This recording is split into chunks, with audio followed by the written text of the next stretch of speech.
Welcome sa ating Lesson 4 para sa ating video training series. Pag-usapan naman natin kung bakit ka nahihiya magbenta sa kakilala mo. Nahihiya ka bang magbenta sa pamilya mo, kaibigan mo, o sa katrabaho mo? Baka yan ang dahilan kung bakit ka hindi umaasenso at umuusad sa clothing business. Alam namin yan, feeling na gusto magbenta pero nahihiya ka, baka isipin nila na pera lang ang habol mo, baka isnabin ka nila, at baka pagtawanan ka nila. Kahit na ikaw na yung nangangailangan, mas pinili mong manahimik. Ang ending, walang benta, wala kang negosyo. Ang dahilan kung bakit tayo nahihirapan magbenta sa ating mga kakilala ay dahil wala tayong tamang sistema, tamang mindset, at madalas wala tayong tiwala sa sarili nating brand or clothing. Kung gusto mong seryosohin yung pinasok mong negosyo, kailangan mong matutunan na dapat mong ituring yung mga kakilala mo bilang mga unang customers mo. Hindi lang bilang utangan.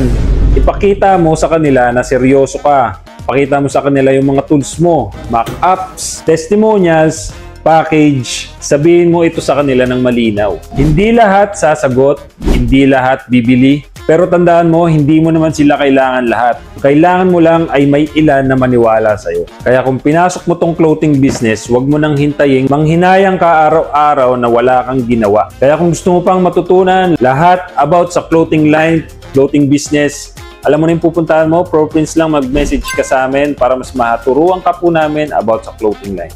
At see you sa next lesson natin. Click mo lang yung button sa baba. Pag-usapan naman natin doon. Lesson 5 na kung ayaw mo ba yung paulit-ulit na order sa'yo.